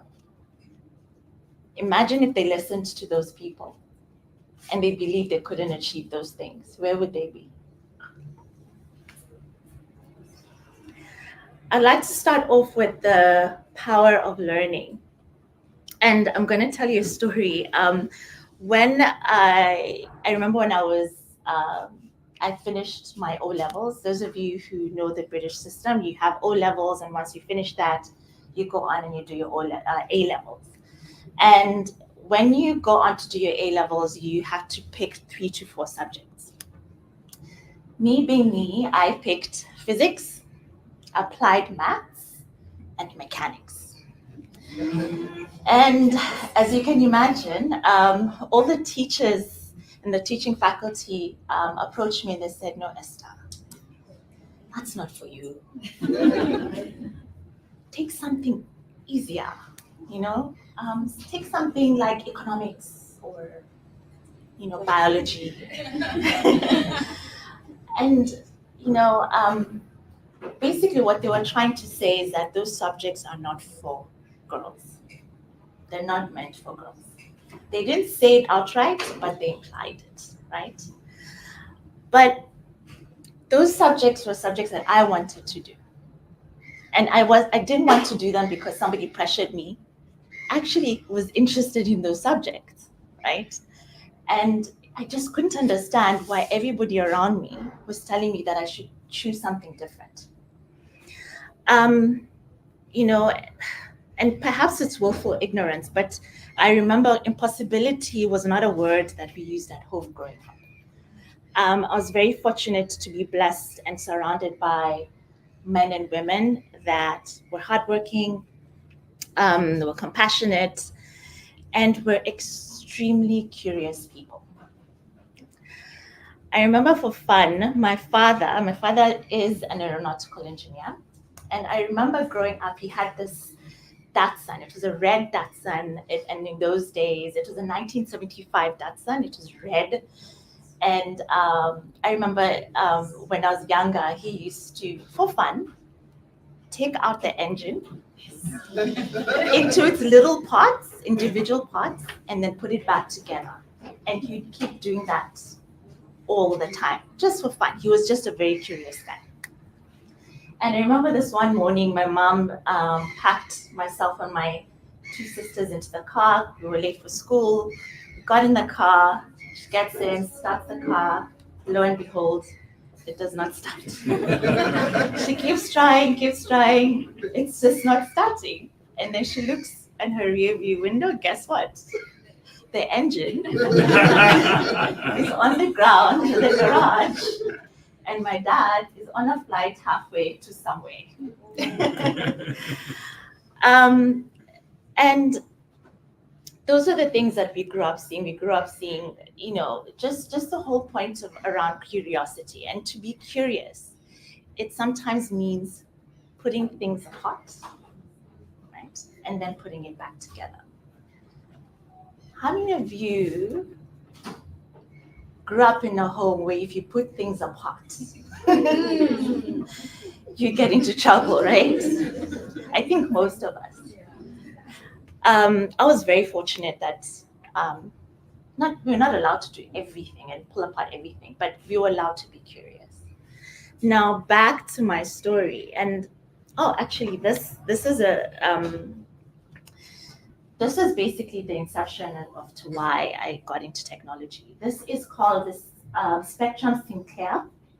It was created in I think it is 1982 by a British man, and this was the first personal computer. This is a computer you could actually take home, and the way you could use it is, so in today's world, when you open a computer, you have an operating system, right? So it's something that's already there. But in those days with the Spectrum Sinclair, you had to program the operating system before you could use the software, right? So it would come with a book, a little cassette player, and you connect it to your TV screen. So I watched my dad program the software in for 20 to 30 minutes, and then alas, something would come on, maybe Donkey Kong, or if you're at that age, you know what I'm talking about. And that fascinated me. You know, I was like, wow, the fact that you could program something and something amazing would come on screen. And that was really the genesis of my love for technology. So I'd really want to thank my parents for allowing me to be curious. And just back to the story around the subjects. I stuck to my guns, and my parents supported me. And I did those subjects. They were difficult. I was the only girl in my class. But I did it, and I'm glad that I did it, because I'm able to be here today. There's a saying by Albert Einstein: I have no special talent. I am only passionately curious. And with the process of learning, you know, we live in a world where we're bombarded with so much information, but not all of it is factual. So in that process of learning, it's important to also just make sure that you filter out what is fact and what's not fact, right? And that actually leads me to my next topic, which is the power of unlearning. I know this might sound counterintuitive, but sometimes learning cannot happen without you unlearning or deconditioning or reprogramming your thinking on certain innate or untrue beliefs, biases, and ideas. I was raised in a culture where we were told to always respect our elders. I'm sure a lot of you can relate, right? You're told you cannot stand up to them, you must respect them, you only speak when you're spoken to, right? I think a lot of you can relate to that. And I remember years ago, I was up for a promotion for a manager position, but it got declined because my boss at the time said that her and the partners felt that I was unable to have difficult conversations. Obviously, I was very disappointed. And I thought, okay, but I accepted it because I respected her. She was my elder, right? And a couple of hours later, I met my mentor at the time, and it happened to be a very opinionated, confident, direct male mentor. And I told him about what happened. And he says to me, Esther, why did you accept that? Why did you not challenge her? And then he sat back for a few seconds and he says, Esther, do you equate respect with obedience? Whew, that hit me, right? And it's true. Sometimes, you know, when they say respect, actually meant obey your elders, right? What I say goes. I did not realize that's something that I had innately been conditioned to believe. And at that moment, and that realization was such a huge pivot point for me. And we strategized with my mentor, and I went back to my boss and I said that I do not accept the fact that you believe that I cannot hold difficult conversations. And I asked for specific situations, specific examples as to when that happened and made them believe that this is who I am. She was quite surprised, just quite taken aback. In fact, she even said I was borderline insubordinate. How dare you? Right? But she said, look, I'll go away and speak to the partners and I'll come back to you. And she did. She went away, and a week later she came back and she said, Esther, you were right. Nobody had a specific example of when they saw you not have a difficult conversation. It was all perception because I am soft-spoken, I'm calm, and I'm a woman, right? And unfortunately, at that point, the review process had passed, so I couldn't get the promotion. But I stood my ground, and they had a special review session a couple of months later. And 6 months after that, I even got promoted to senior manager. And I think at that moment, realizing that, we all hold, or I held, a certain bias and a belief in me that held me back, right, was such a big pivot point for me. And it made me realize that there's certain things I had to unlearn. But to unlearn, you have to be aware, right? You cannot unlearn something you do not know exists. That's why it's important to surround yourself with people who are able to be honest and frank and forthcoming about those things.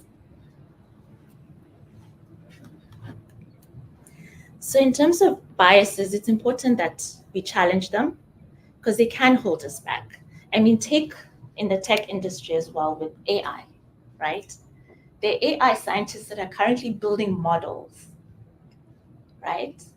And if they're building those models and they're imposing their beliefs, can you imagine? In fact, there's a particular situation that happened in America, I think it was actually Detroit, where they had the police department in Detroit, they had facial recognition technology, and it was meant to run the criminal database towards and then look at the public and be able to link people in the public to criminals and their records, right?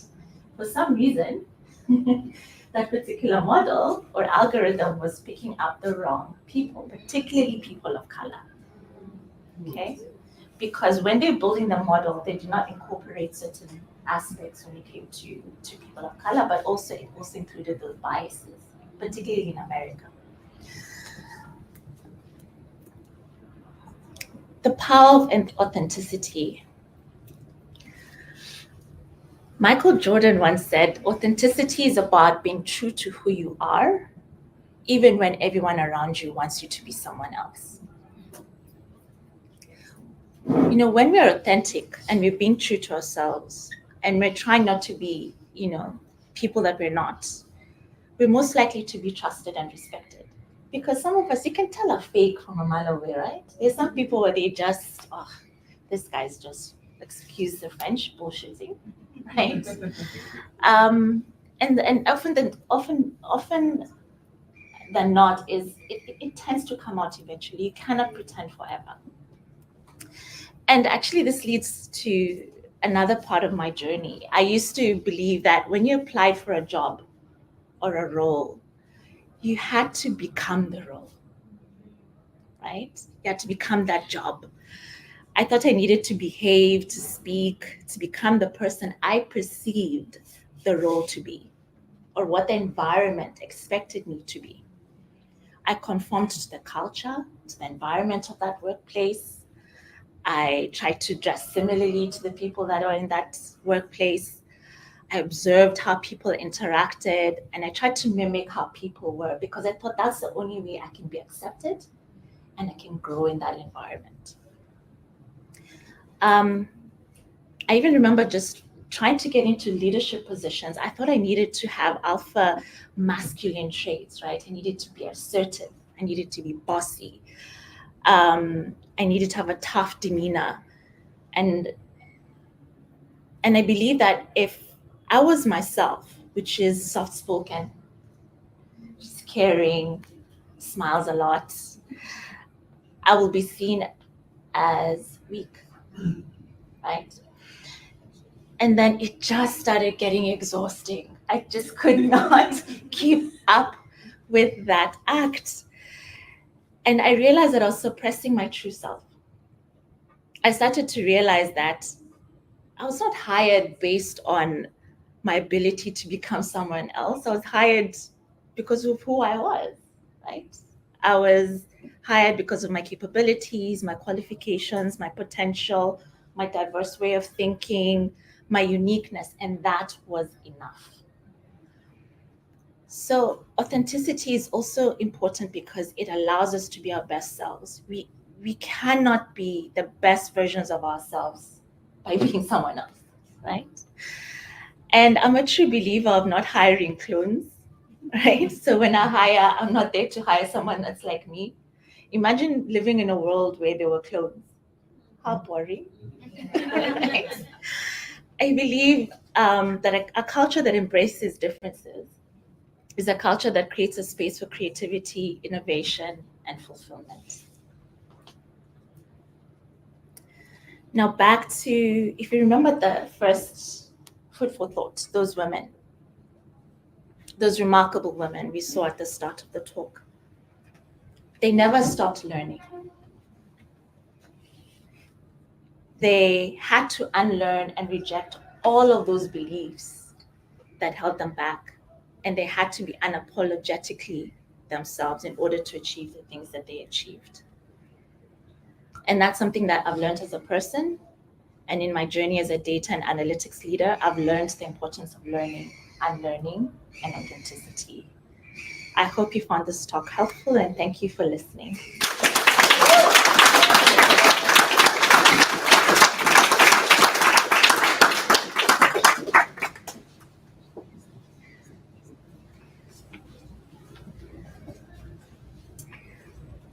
Thanks very much. Great. We'll be taking 2 questions tonight because we are a little short of time. Is anybody in the crowd keen to ask? Hi, Esther. I wanted to ask regarding the process of unlearning. So that phase where you felt, oh, respect and obedience equate the same thing.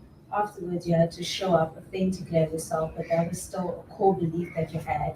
And I do believe when you're unlearning, you kind of destabilize your identity. So how do you show up authentically, even though you were in the process of unlearning a core belief that you had? Whew, that's a good question. Wow. Deep, very deep. I think I had to show up, right? I think the first thing was that I had a support system. I had somebody behind me. And that really gave me the strength and the push to go and do what I needed to do. And sometimes you just have to do things even when you're scared. The thing is with fear, and I often tell this story actually. My background was also in consulting. And I remember there used to be this one client that was extremely rude. Like if you approached him and you asked him a question, he'd call you an idiot. Like, how can you not know? How can you not know this? Why are you asking me? And I remember a time where I'd ask him a question, he'd call me an idiot, but still give me the answer. Then I realized the worst thing that would happen is he calls me an idiot, but I know I'm not an idiot, right? And I'll get my answer. So I had to really talk to myself and say, Esther, you want, this is what you want. You want to get the answer. You want to do your job, right? The worst that could happen is he calls me an idiot, but I know I'm not. So that was a way for me to I kept going, and eventually this client ended up giving me a 30 million rand project to work on because he trusted me, right? So I think it's to your point, I don't really have an exact answer. All I can say is you have to just keep pushing and also ask yourself, what's the worst that could happen? Right? No.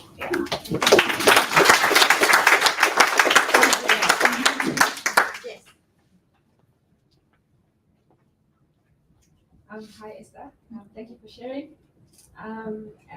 If you can, what is a typical problem or task that you are doing in your job daily, and what skill or tools are you using to solve that or complete that task?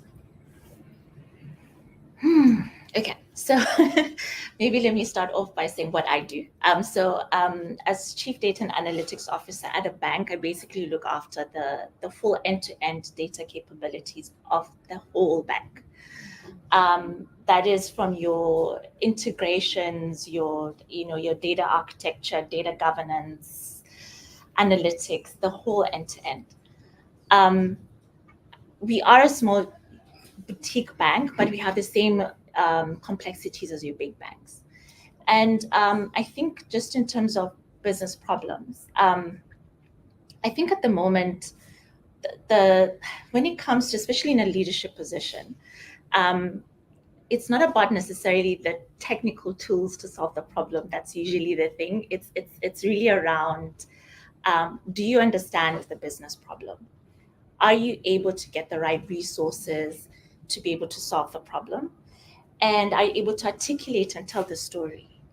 There's a saying by, and I forget the name of the person, often than not, we believe that when you get a report or a number to the hands of leaders, right, that will give them the insight that they need to make a decision. But no leader made a decision because of a number. They made a decision because of the story behind the number. So one of the key things is that I've come to understand that's important, particularly in my field, is storytelling and data storytelling specifically. But for me, it's often not about what is the best sophisticated tool that you can use to solve a problem. It's getting the right tool. So at the moment, the technologies and tool sets that we use, we're very Microsoft driven. So we pretty much use a whole Microsoft Azure stack. We are now looking at, Copilot. We're looking at Data Factory. And all of that is really around how do we leverage off more sophisticated tools to solve our problems better, but at a cost-effective way. Because just because a tool is out there, there's a big buzz now around AI, right? I remember once I was at a conference in Nairobi, which was a CFO conference, and everybody wanted to do AI. Everybody said, "I want AI," and I'm like, "Okay, for what?" And nobody could tell me, right? So it's always important that you start off with what is the use case, what is the business problem, and then work around what solution resources you need to put together to solve that problem, and not the other way around. Thank you so very much, Esther.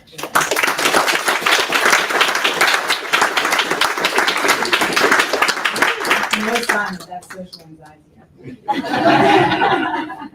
I'll be handing over to Sona now, who will be closing us out. And I hope that all of you guys will stick around, have some more conversations with us, and have a snack of the week. All right, it's time for your last slideshow. Are you ready? Yes. Okay, my computer's not yet ready, so just give me a second. It really liked Esther's slides and it just keeps going back to them. So in the meantime, can we bring up our speakers and give them a very, very, very big thank you? Jade, can you bring a bunch of flowers for each of our speakers, please? I think they did an absolutely excellent job tonight. It wasn't job, it was a blessing for us, wasn't it? Yeah? Yeah? All right. Please come up. You can bring one at a time. Oh my gosh. Thank you so much. Oh, wow.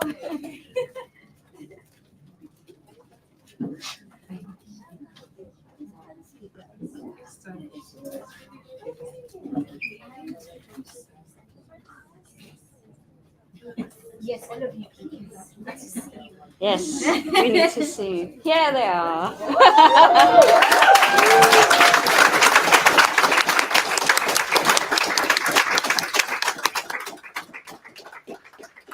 Thank you so much for bringing your authentic leadership story to us tonight. We really appreciate you.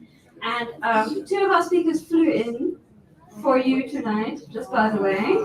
So please give them a very big thank you.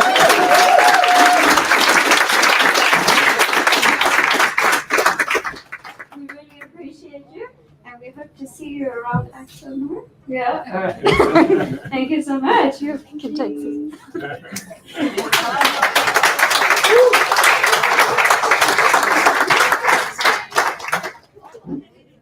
Our next thank you is to our core team that organized today. You probably saw our faces around. They met on a regular basis. They made sure that you had food and drink and seats and a stream and everything else. So thank you so much to the core team. And we have flowers.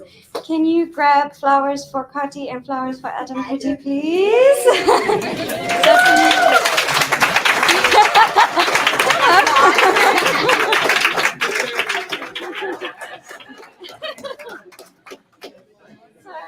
I don't know if you remember this guy.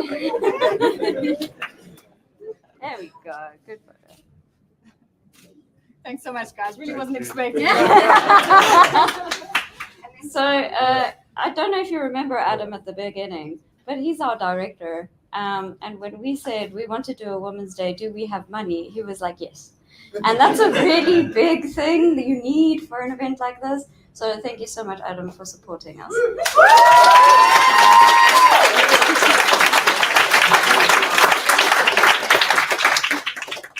Okay, then extended team. Some of them are not here tonight, but they came today and they helped move furniture. Guys, we have a beautiful office. You did not see it, you saw chairs. Our beautiful office has been packed into this boardroom. And they helped us do all of that. And they helped us set up streaming and they welcomed you. So thank you very much to our extended team.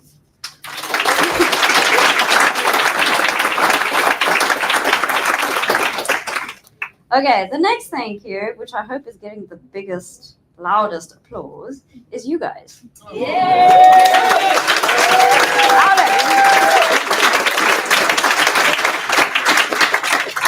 We do this for you, right? We really appreciate that you come and that you come share your experience and you network with everybody here. Thank you for joining us tonight.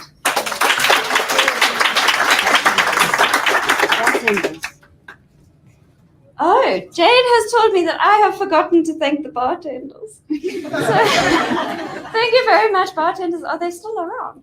Yes, they are. If they can give us a wave, thank you so much.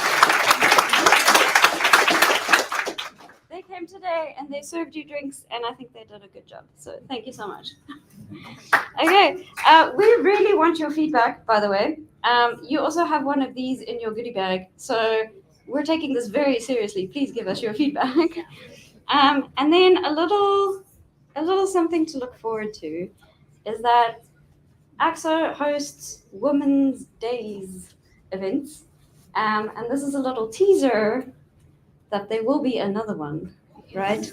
So this means that you keep your eyes on Accso, and when we're having our next Women's Day event, we would love to see you there. All right, thank you.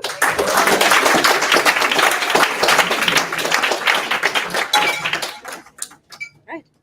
Okay, you can continue socializing, and there is more snacks.